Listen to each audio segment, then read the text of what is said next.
요한복음 20장 19절에서 23절의 말씀입니다. 신약성경 184페이지 요한복음 20장 19절에서 23절 주본 앞에 화면을 보셔도 됩니다. 제가 한 절 여러분이 한 절 마지막은 함께 있습니다. 이날 곧 안식 후 첫날 저녁 때에 제자들이 유대인들을 두려워하여 모인 곳에 문을 닫았더니 예수께서 오사 가운데 서서 이르시되 너희에게 평강이 있을지어다. 이 말씀을 하시고 손과 옆구리를 보이시니 제자들이 주를 보고 기뻐하더라. 예수께서 또 이르시되 너희에게 평강이 있을지어다. 아버지께서 나를 보내신 것 같이 나도 너희를 보내노라. 이 말씀을 하시고 그들을 향하사 숨을 내쉬며 이르시되 성령을 받으라. 같이요. 너희가 누구의 죄든지 사하면 사하여질 것이요 누구의 죄든지 그대로 두면 그대로 있으리라 하시니라. 아멘. 네. 부활주일 예배 오신 여러분들을 주의 이름으로 축복하고 사랑합니다. 오늘은 설교 제목이 부활의 주님을 날마다 만나라, 이런 제목으로 말씀을 나눕니다. 우리가 몸담고 있는 기독교 공동체, 교회 공동체 중심에는 언제나 예수님이 계십니다. 찬양할 때도 예수님을 찬양하고 오늘 대표기도 하실 때도 보니까 예수님이라는 단어가 참 많이 나왔어요. 우리 비서교회는 하나님, 예수님, 성령님, 감사, 사랑, 은혜 이런 단어들이 많이 나오게 되기를 축복합니다. 여러분의 인생도 마찬가지고요. 그 중심에 예수님이 계시고 그래서 예수님의 탄생하시는 날을, 성탄절을 매우 귀하게 여깁니다. 그리고 예수님께서 살았던 일생을 또한 우리가 귀하게 또 살펴보지요. 담기를 원해서 전파하시고 가르치시고 고치시고 또 지난주처럼 십자가 지시는 그런 모습들을 자세히 살피면서 이것의 의미를 되새겨보곤 합니다. 그리고 예수님의 죽으심뿐만 아니라 부활, 오늘 부활절인데요.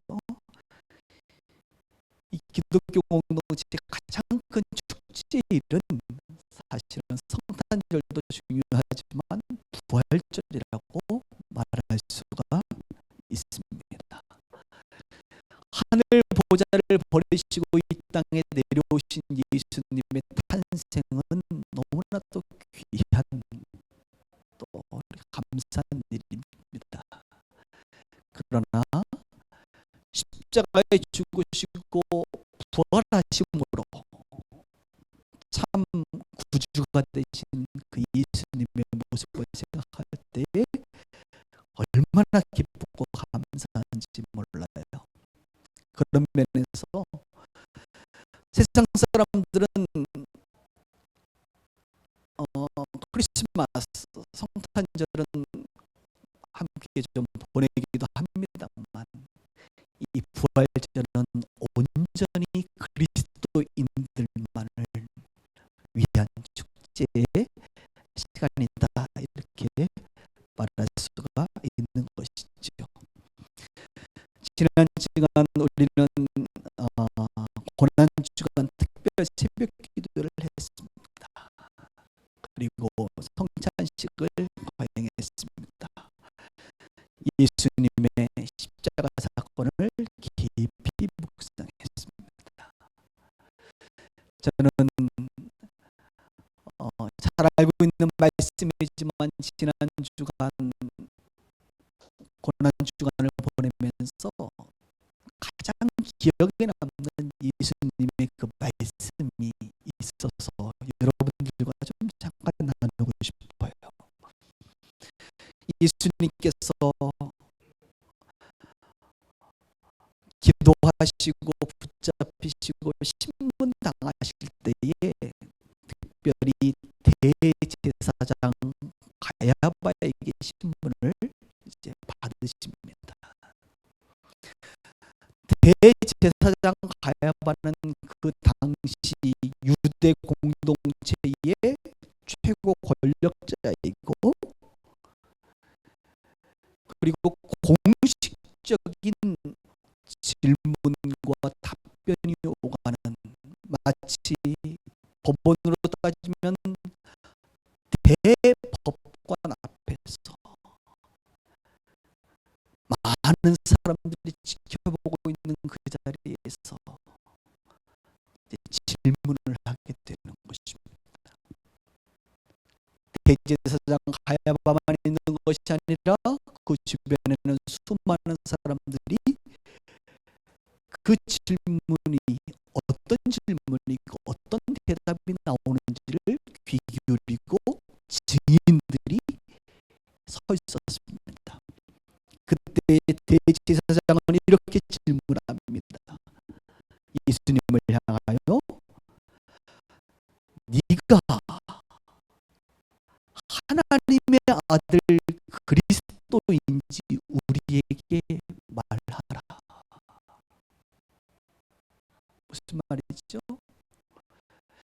그동안 개인적으로 네가 하나님의 아들이라고 이야기했는데 이것은 신성 모독죄에 해당되는 아주 엄청난 사건입니다. 그런데 오늘 그런 개인적 이야기 말고 오늘 공회 앞에서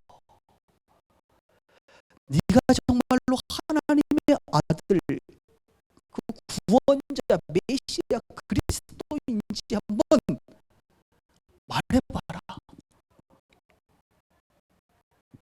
이렇게 말하고 있어요. 여러분, 말해야 돼요, 안 말해야 돼요? 이 순간 이 말을 한다는 것은 이제 죽음을 담보로 하는 일입니다. 많은 증인들 앞에서 신성 모독죄로 죽어 마땅한 일이 되는 것이죠. 그런데 예수님은 이렇게 대답하십니다. 대제사장을 향하여, 내가 말하였도다. 무슨 말입니까? 그렇다. 당신이 말한 것처럼 나는 하나님의 아들이고 나는 메시아 그리스도다, 구원자다 라고 하는 것을 돌이킬 수 없는 말을 해버리셨어요. 선포하셨습니다.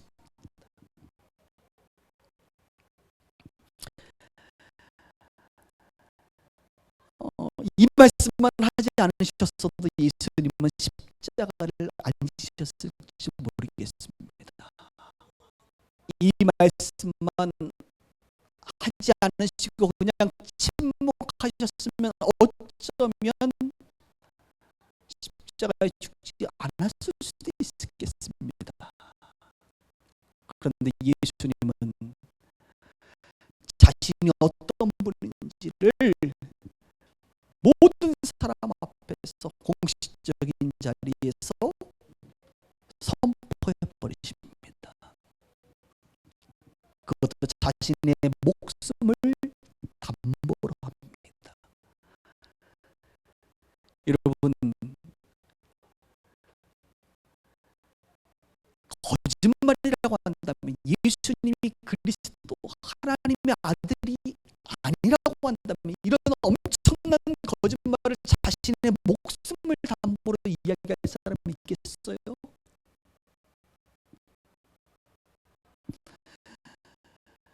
예수님은 우리가 아는 것처럼 여러분 훌륭한 분이, 엉뚱한 분이 아닙니다.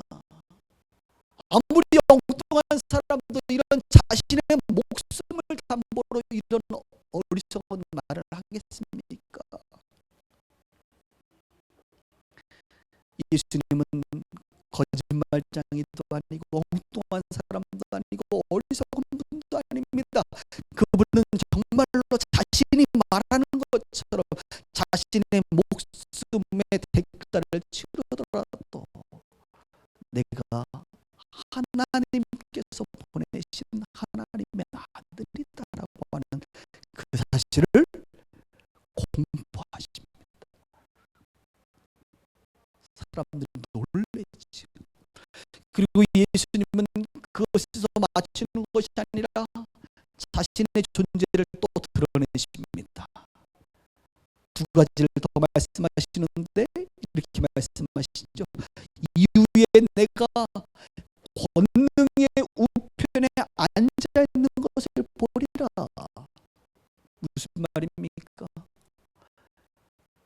예수님께서 하나님 우편에 앉아 계실 것이라고 하는 엄청난 사실을 말하고, 더 나아가 하늘 구름을 타고 오는 것을 너희가 보리라.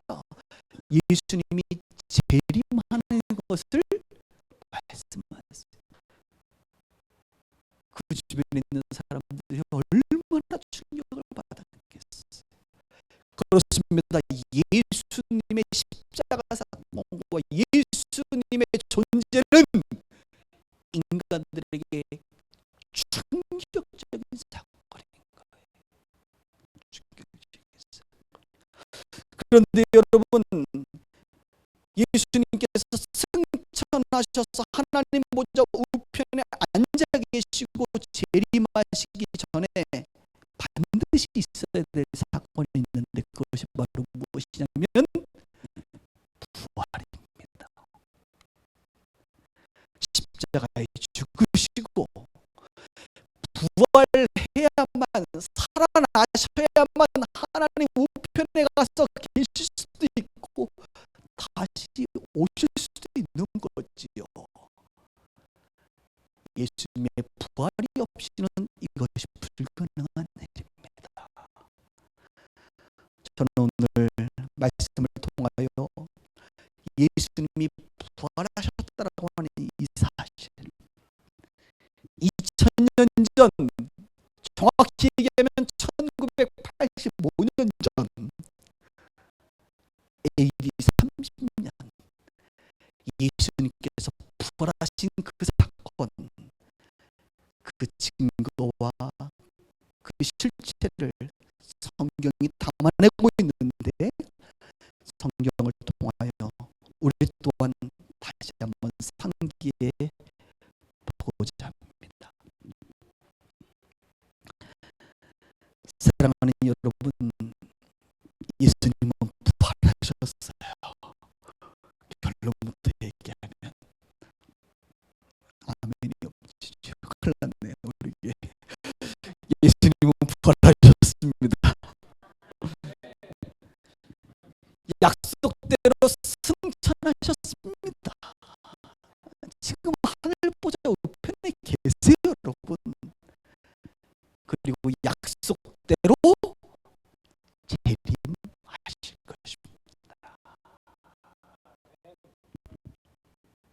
이것이 우리가 믿는 신앙의 고백이고 기독교가 존재하는 이유인 것이죠. 오늘 성경을 한번 볼까요? 19절입니다. 이날은 이제 죽으시고 3일이 된 일요일을 얘기합니다. 안식 후 첫날이죠. 안식일은 토요일이니까 안식 후 첫날. 새벽에 부활하시고 이제 저녁 때에 제자들에게 나타나십니다. 저녁 때에 제자들이 유대인들을 두려워하여 모인 곳에 문을 닫았더니 예수께서 오사 가운데 서서 이르시되 너희에게 평강이 있을지어다. 예수님은 첫 번째 평강을 선포하십니다. 너희에게 평강이 있을지어다. 그런데 이 첫 번째 평강은 제자들에게는 당장에 닥친 위기와 두려움 앞에서의 평강입니다. 여러분, 예수님이 십자가에 죽으셨어요. 아니, 예수님을 죽였습니다. 사람들이.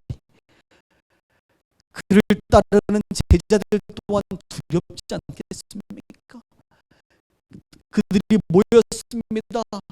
문을 걸어 잠그고 두려움 가운데 떨고 있었습니다.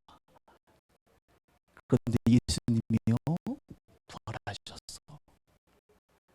두려움 가운데 떨고 있는 내 사랑하는 제자들아, 너희에게 평강이 있을지어다. 평강이 있기를 원해.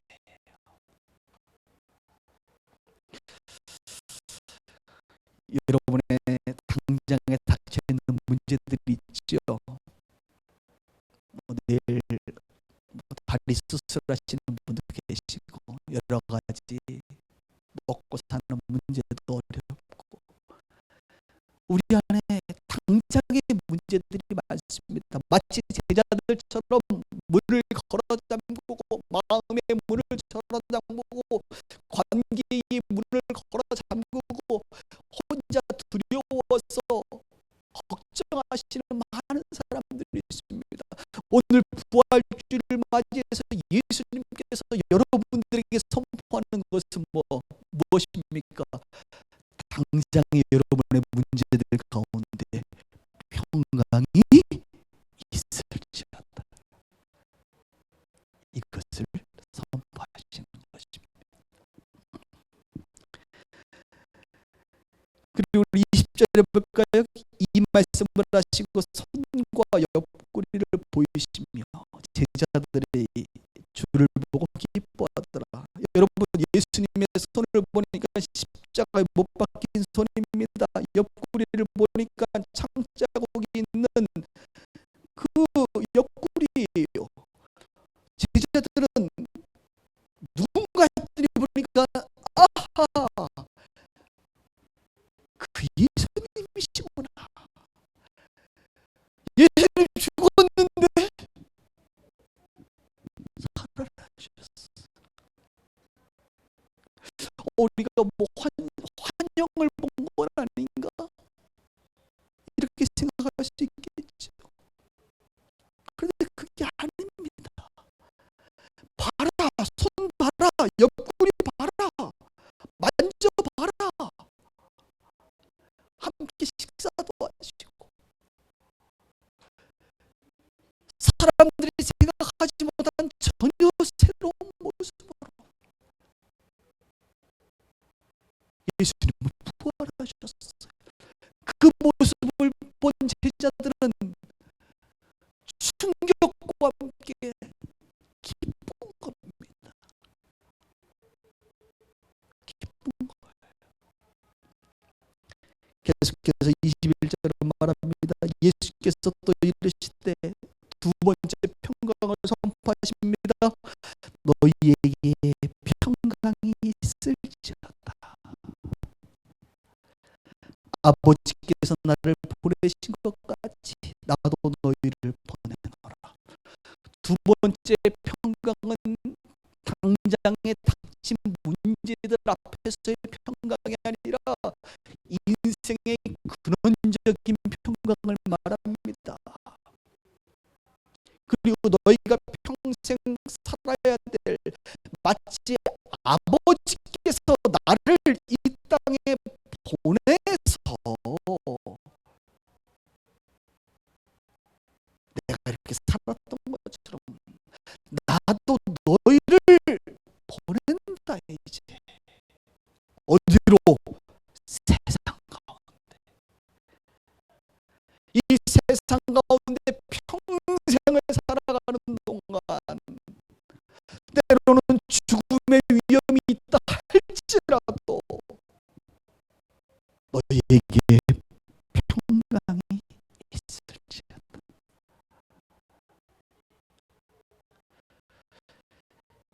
22절 이 말씀을 하시고 그들을 향하여 숨을 내쉬며 이러시며 뭐라고요? 성령을 받으라. 이렇게 평생을 달려갈 때에 평강이 주어지려면 우리 가운데 성령을 의지해야 돼. 그래서 오늘 대표기도 하시니까 뭐 계속 성령님 도와달라고 의지하는 모습을 봅니다. 맞아요. 우리는 안 돼요. 우리의 육적인 능력으로는 어떻게 평강할 수가 있어요? 죽음의 문제 앞에 어떻게 우리가 마음이 편안할 수가 있습니까? 성령을 받아야 된다는 거예요. 성령을 의지하면 너의 삶 가운데, 세상 가운데, 죄 가운데 어떠한 싸움과 위협이 있다 할지라도 평강할 수 있다. 샬롬할 수 있다. 안녕하십니까? 안녕할 수 있다.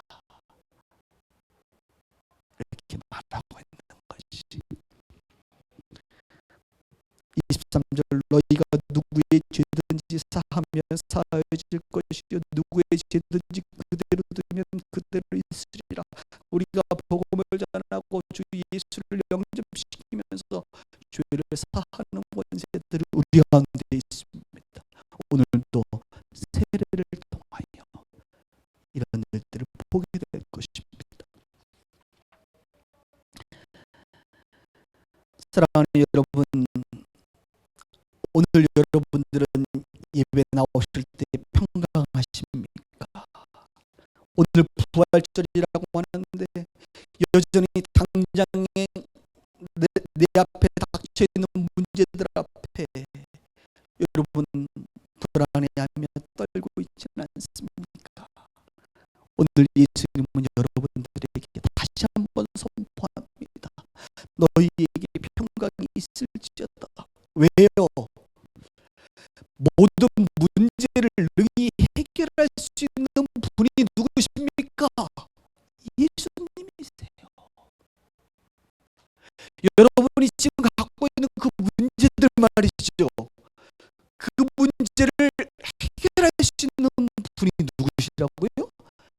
전능하신 하나님 아버지의 아들 예수님이란 말이에요. 그 예수님이 여러분들과 함께 계시면 우리는 평안할 수 있습니다. 근데 오해하지 말아야 될 것은 내가 원하는 방식대로 결과가 나오지는 않는다는 거예요. 내가 원하는 결과대로가 아니라 그분이 나를 사랑하시기 때문에 나에게 가장 좋은 길로 인도하실 줄 믿습니다. 그러므로 우리는 평강할 수 있습니다.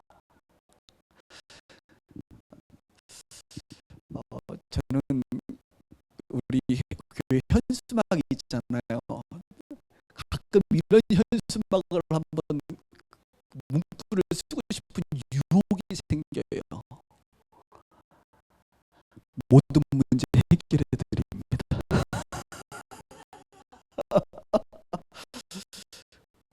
만사형통 뭐 이런 저기 위아래 전국에서나 볼 수 있는 그런 문구일 수도 있는데, 여러분 한번 잘 생각해 보세요. 우리가 믿는 예수님은 전능하신 분이 아닙니까? 그분은 우리의 모든 문제를 해결하시는 분이 아닙니까?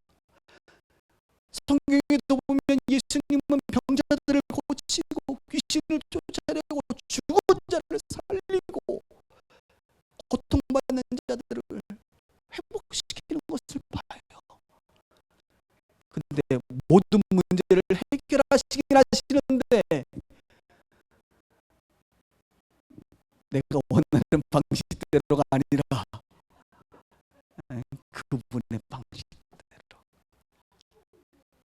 그분의 뜻대로, 가장 선하고 옳은 방법으로 바꾸신다는 것이죠.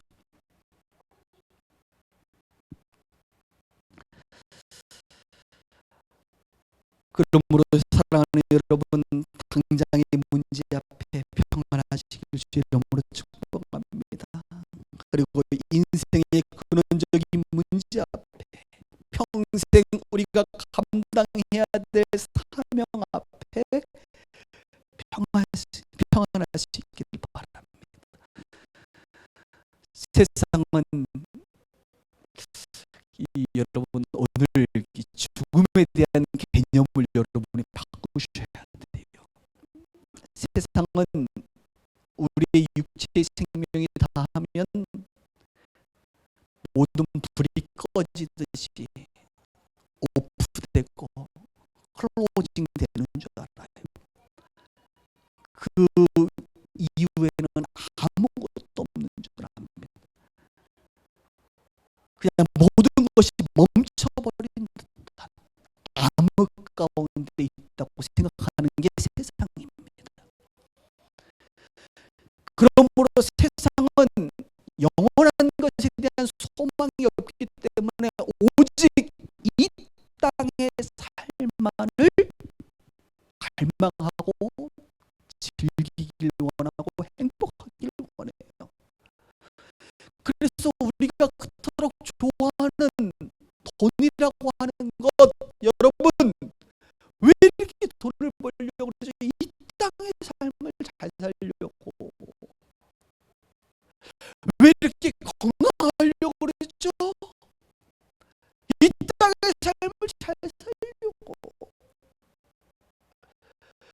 왜 이렇게 공부하고 열심히 이렇게 배우고 하죠? 이 땅에서 잘 살려고. 오직 세상의 관점은 이 땅의 삶에 한정되어 있습니다. 왜요? 죽음의 문제를 극복할 수 없다는 것을 그들도 알기 때문에. 그러므로 죽기 전까지 행복하기 위해서 최선을 다하여 에너지를 동원하며 살아가는 것이 이 땅의 삶의 법칙입니다. 그런데요, 우리 그리스도인들은 따라합시다. 우리는 죽지 않는다. 이게 무슨 엄청난 소리라 목사님 하고 계시지? 우리는 안 죽어요.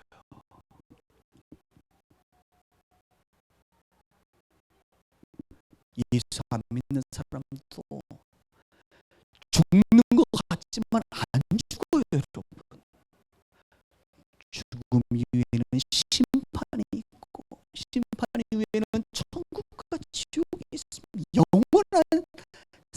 삶이 있어요. 생명이 있습니다, 여러분. 하나님 없는 생명을 우리는 죽은 생명이라고 이야기하기 때문에 하나님과 함께 천국의 삶을 영원한 생명이라고 말합니다. 죽는다고요? 아니요, 삽니다. 육체는 잠깐 흙으로 돌아가겠죠. 우리가 그것을 죽음이라고 이야기합니다.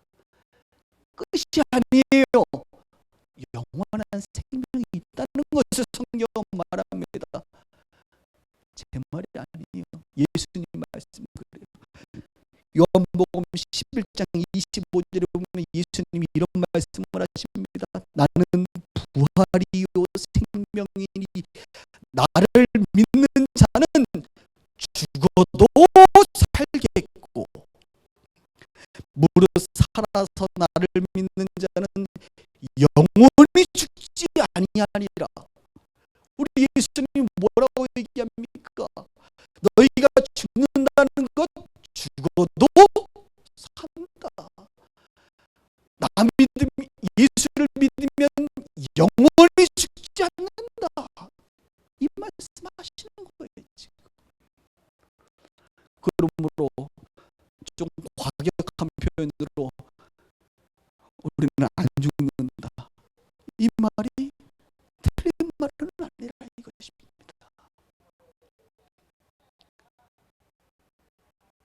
이 패러다임이 바뀌어야 돼. 죽음에 대한 패러다임이 바뀌어야 돼.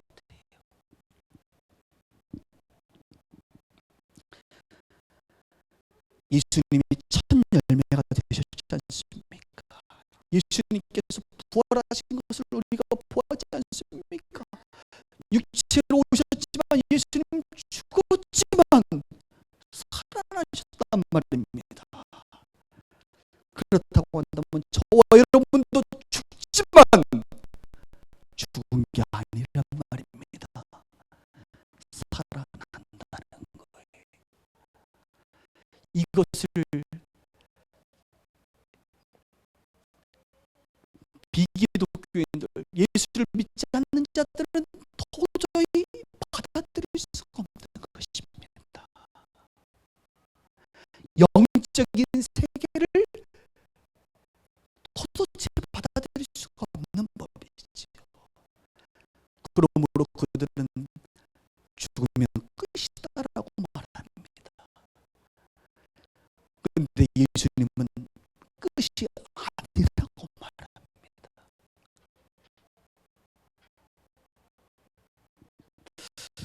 좀 충격을 좀 받으셨으면 좋겠는데 표정들이 좀 충격을 안 받고 주님이 임하시는 분들이 좀 계시는데,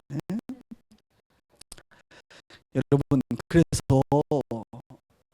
오늘 설교를 좀 굉장히 좀 강한 설교라고 볼 수 있는데요.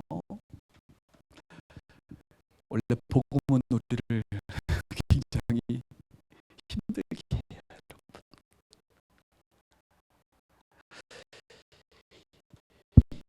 부활을 제대로 알면 우리의 삶이 바뀌게 되어 있어요. 부활을 알면.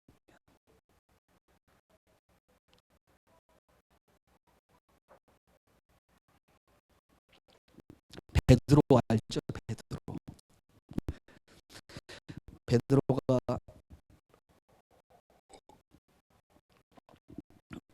부활하신 예수님을 만나기 전에 어떤 모습이었습니까? 아까 얘기한 대제사장의 여종 하인이 한 명 있는데 그 여종이 예수님 고통받으시는 거 이제 마음이 안 좋으니까 이제 따라가서 이렇게 막 같이 보고 있는데 여종 하나가 당신도 저분하고 좀 같이 있는 사람 아니에요? 그랬더니 어떻게 해요? 베드로가 두려워서 무슨 소리 하는 거야?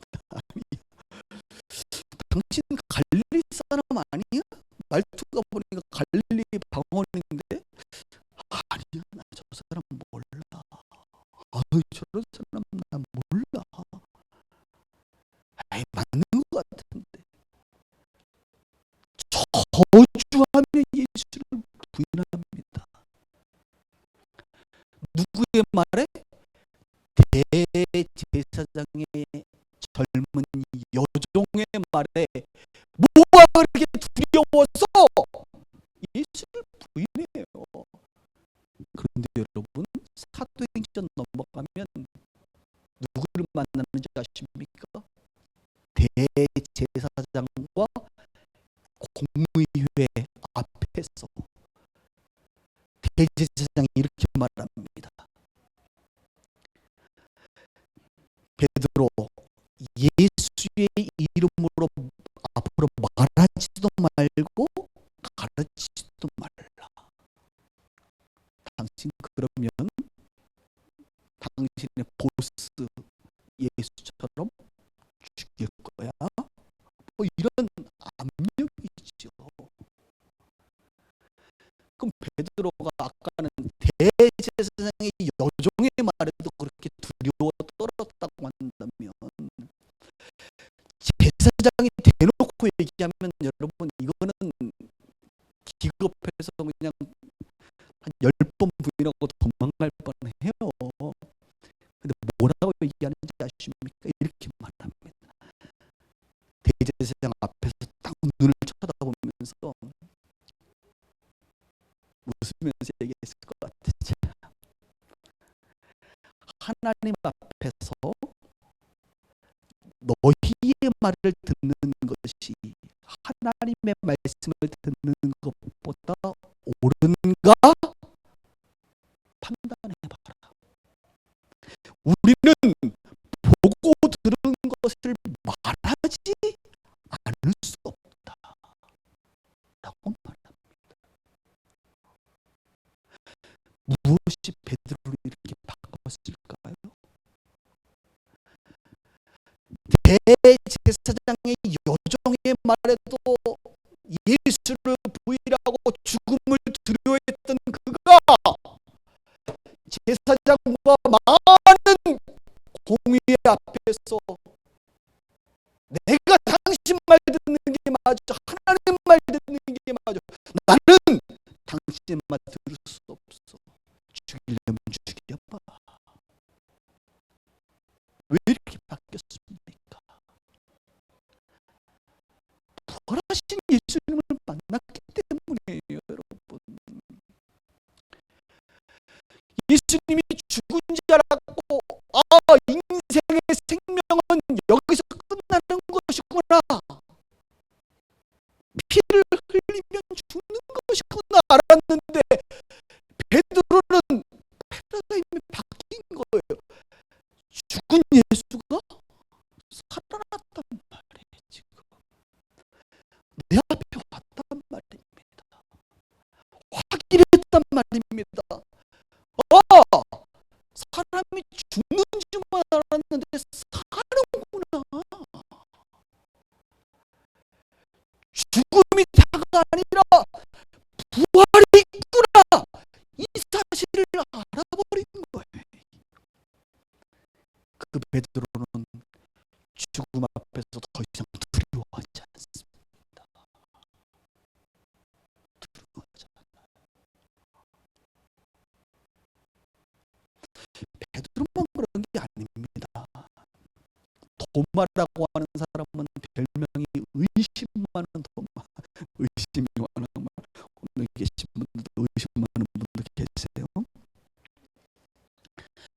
그랬더니 예수님이 또 부활하셔가지고 도마가 다른 사람들은 다 봤으니까 예수님 부활했다 그랬더니 도마가 딴 데 가서 있다가 와가지고 야, 무슨 이상한 소리를 하고 그래, 나는 예수님 봐야 되겠어, 안 보면 난 못 믿어, 내가 손가락으로 그 못자국과 창자국을 내가 만져보지 않고는 못 믿겠어.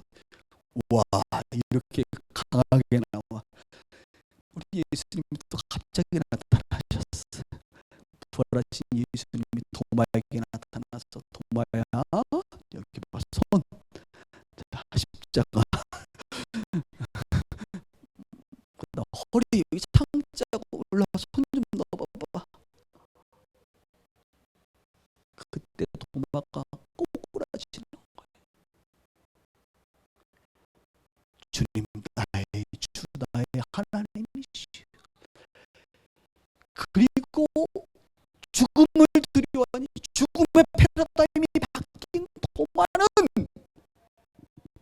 이란과 인도까지 복음을 전하는 하나님의 사람으로 바뀝니다. 여러분, 그 20만 도마가 무엇이 그렇게 바꿨단 말입니까? 예수의 부활을 확인한 것이죠. 예수의 부활을 한 것입니다. 스테반이라고 하는 사람이 있죠. 사도행전을 보면 복음 전하다가 사람들이 복음을 전했더니 막 흥분해가지고 돌을 집어서 던져요. 여러분, 돌을 던질 때는 피해야 되잖아, 그죠? 근데 스테반이 그 돌을 맞으면서 그들을 막 저주하고 그랬습니까? 아니요. 이렇게 얘기합니다. 주여, 이 죄를 그들에게 돌리지 마옵소서. 나를 지금 돌 던져 죽이는 저들을 향하여 하나님, 저들에게 죄를 돌리지 마세요라고 이야기합니다. 왜 그게 가능할까요? 그 순간 누구를 봅니까? 스데반이 부활하신 예수님을 본단 말이에요. 그 위기 순간에 하늘 보좌 우편에 계신 예수님을 보면서 그의 얼굴이 밝아지는 것이에요. 그러면서 나를 죽이는 저들에게 죄를 돌리지 말고 주님 나를 받아달라고.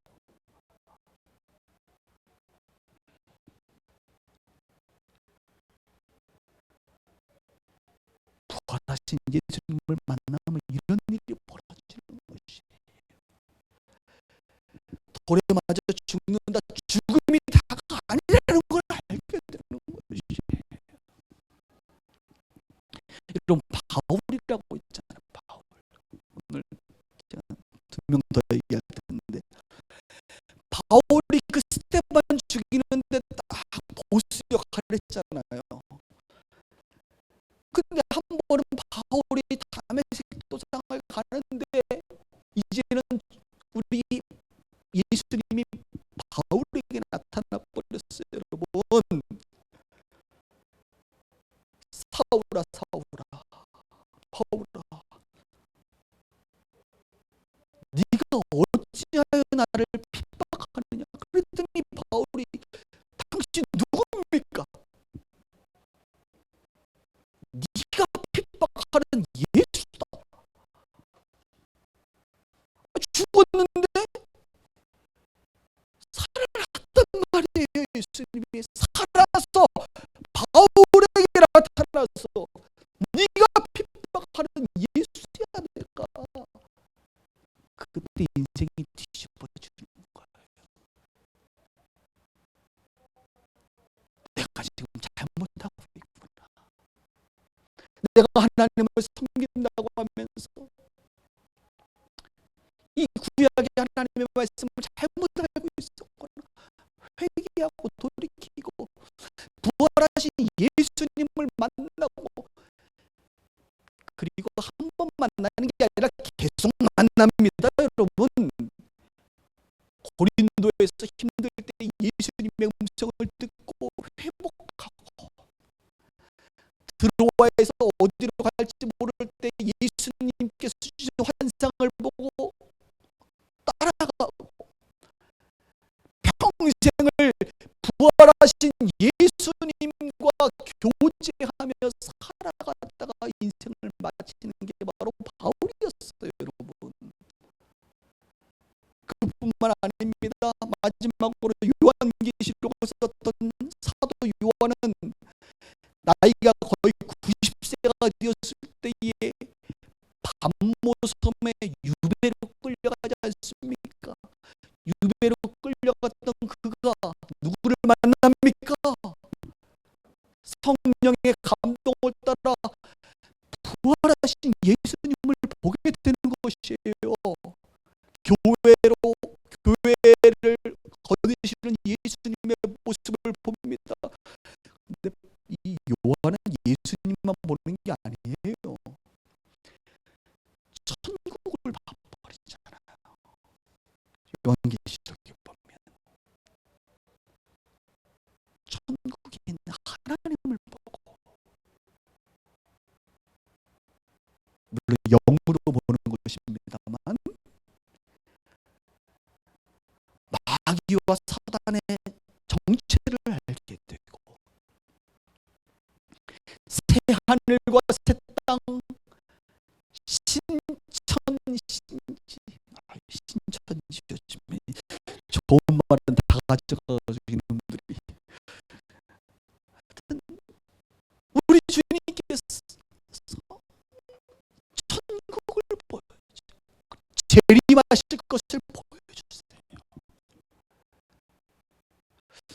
저는 사도 요한이 제일 복된 사람이라고 봅니다.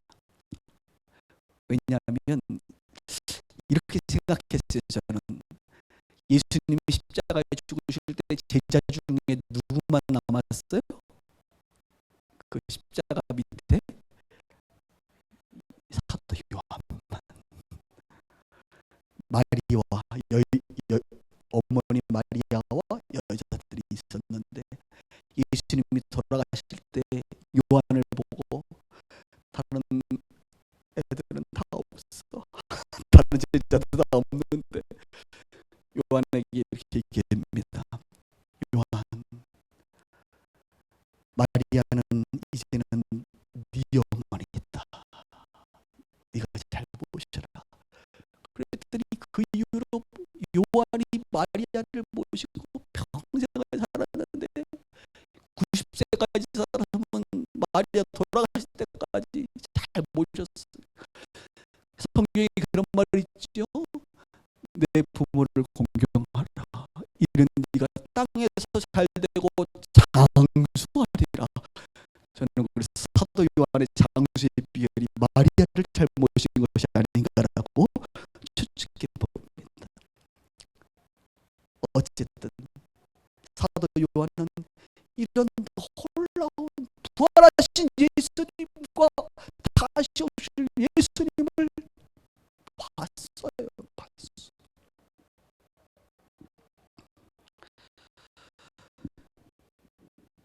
여러분, 이런 능력 있는 하나님의 사람들의 삶이 무엇입니까? 결국은 십자가에 죽으신 예수뿐만 아니라 부활하신 예수님, 그리고 죽음에 대한 패러다임이 완전히 바뀔 때에 우리는 죽음을 두려워하지 않고, 그렇죠? 이 건강의 문제, 이 늙음의 문제, 그죠? 이런 것에만 매여서 이 땅에서 살아가는 자들과는 전혀 다른 담대함의 삶이 펼쳐지는 것입니다. 가끔 이제 신방을 하게 되면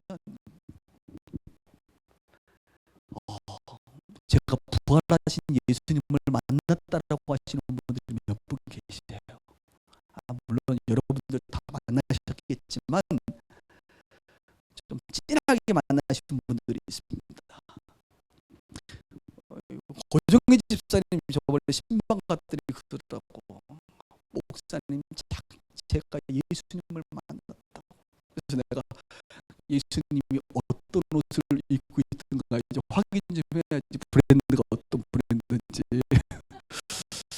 그랬더니 흰 옷을 입고 계신데, 그리고 머리는 어떻고 눈빛은 어떻고 말투는 어떻고 쭉 들어보니까 요한계시록의 사도 요한이 본 예수님을 얘기하더라고요. 그래서 그분 예수님 맞군요.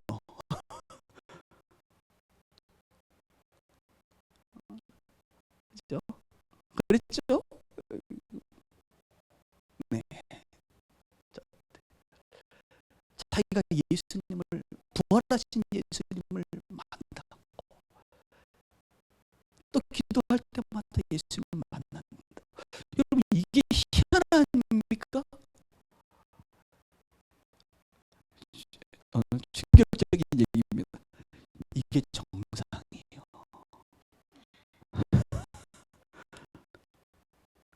물론 이렇게 진하게 만나지는 않을 수 있습니다. 우리 그리스도인들은 예수를 만납니다. 그 예수님은 죽은 예수님이 아니에요. 지금도 살아계신 예수님이세요. 여러분들이 이 살아계신 예수님을 영으로 만납니다. 마음이 청결한, 이 영이 청결한 자는 하나님을 본다 그랬습니다.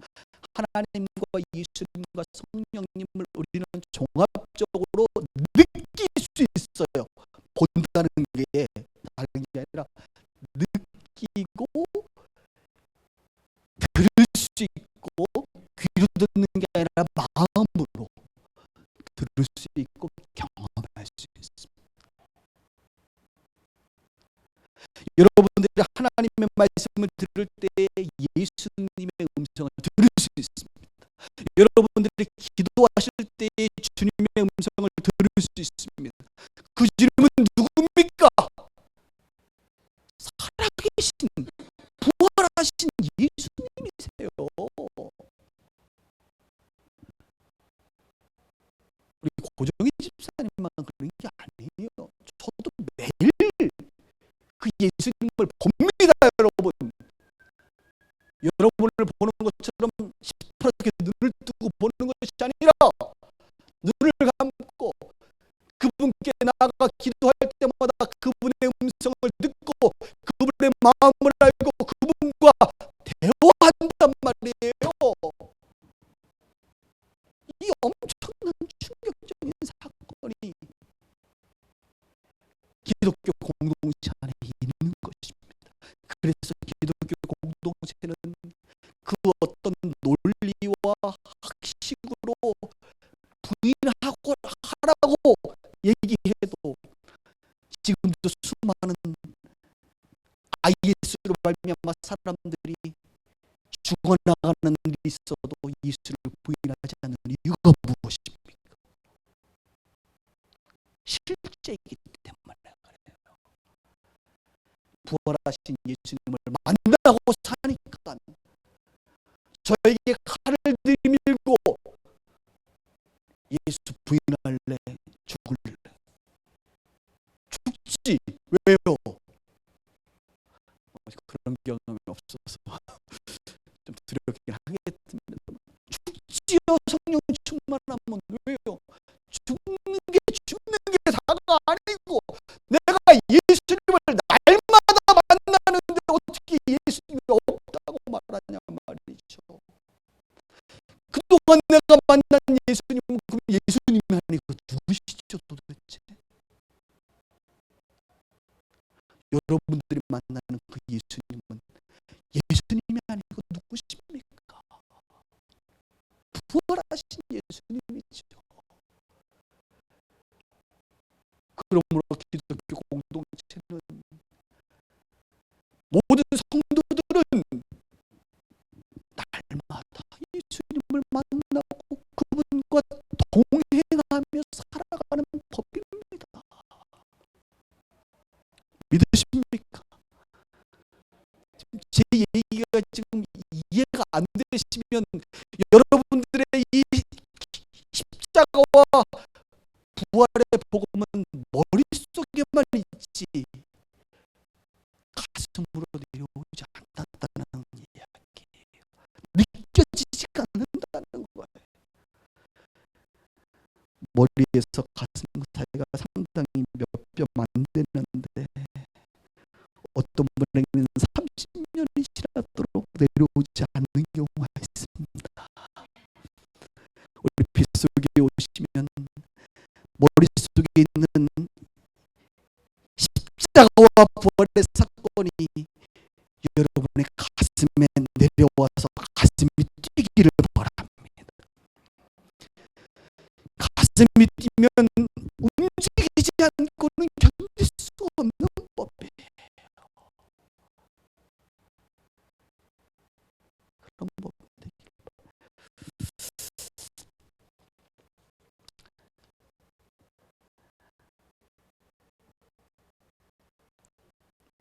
그래서 제가 지난주에도요, 십자가의 복음을 알면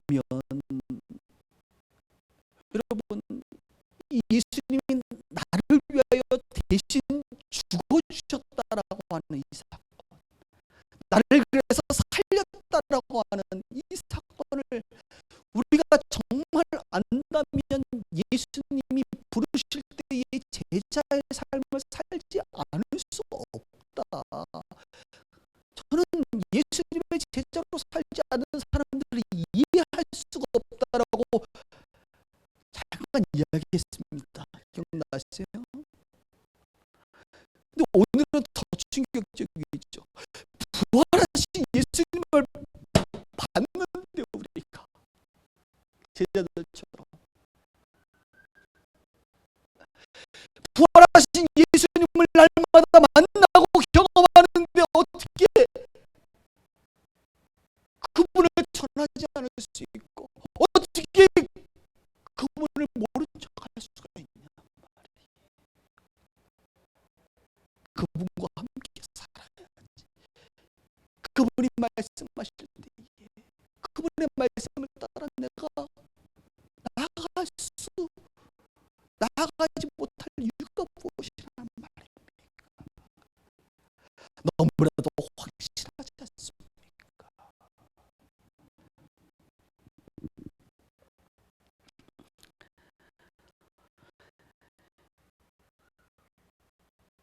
바울은 고린도전서 15장에서 부활에 대해서 이렇게 말합니다. 예수 그리스도께서 만일 다시 살아나지 못하셨으면 우리가 전파하는 것은 헛것이요 또 너희 믿음도 헛것이며 또 우리가 하나님의 거짓 증인으로 발견된다. 그런데 바울은 너무나도 확실하게 예수님은 성경대로 죽으시고 사흘 만에 부활하셨다. 나는 봤다. 나는 그분과 동행합니다. 이것은 진리다. 그래서 나의 삶은 헛된 삶이 아니고 내가 말하는 것은 거짓 증거가 아니고 내 양심과 내 믿음 앞에서 나는 순결하다라고 그런 고백하는 것이죠. 저 자신도 마찬가지. 부활이 거짓말이라고 한다면 저 같은 사기꾼이 없잖아요. 지금 그렇죠? 이 거짓말을 통해서 월급을 받으니 얼마나 큰 사기꾼입니까? 여러분들은 헌금을 하니 얼마나 어리석은 사람들이겠어요. 그런데 이것이 거짓이 아니라 사실이기 때문에 의미가 있는 것이고 우리는 당당한 것이고 우리는 감사한 일이죠.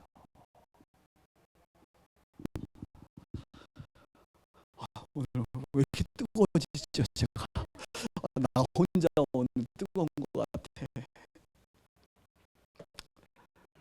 여러분, 부활하신 주님을 만나셨습니까? 흐릿하게나마 그분을 느끼십니까? 지금도 그분과 교제하고 계십니까? 아니면 여전히 머릿속에만 지식으로 알고 있고 나와는 상관이 없는 분이시란 말입니까?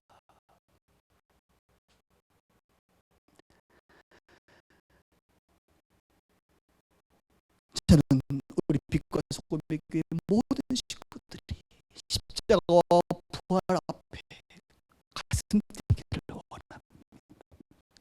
가슴 뛰는 감격과 눈물과 감사가 있는 신앙인들 되기를 바라요. 부활 신앙이 되기를 바라요. 예수 부활, 내 부활 사모하기를 원해요. 그래서 정말로 오늘 예수님이 평강을 선포하셨던 것처럼 우리의 당면한 문제 앞에서 늘 평강했으면 좋겠습니다. 그리고 우리 인생의 죽음의 문제 앞에서도 우리가 평강할 수 있었으면 좋겠습니다. 성령의 충만함으로 평강한 인생 되기를 주의 이름으로 축복합니다. 말씀을 정리하겠습니다. 주님은 부활하셨어요, 여러분. 지금도 이곳에 계십니다. 그리고 여러분에게 묻습니다. 여러분의 당면한 문제 앞에 너희들은 두려워하느냐? 평강이 있느냐? 죽음의 문제 앞에 너희들은 두려워하느냐? 아니면 평강하느냐? 그리고 두려워하고 있는 여러분들을 향하여 이렇게 말할 것입니다. 너희에게 평강이 있을지어다. 내 손을 만져봐라. 내 발을 만져봐라. 내 옆구리에 손을 넣어보라. 부활한 나를 보라. 그러면서 크게 숨을 내쉬고 말씀하세요. 성령을 받아라. 그리고 마지막으로 이런 저와 여러분들에게 우리의 갈 길을 말씀하십니다. 아버지께서 나를 보내신 것 같이 나도 너희를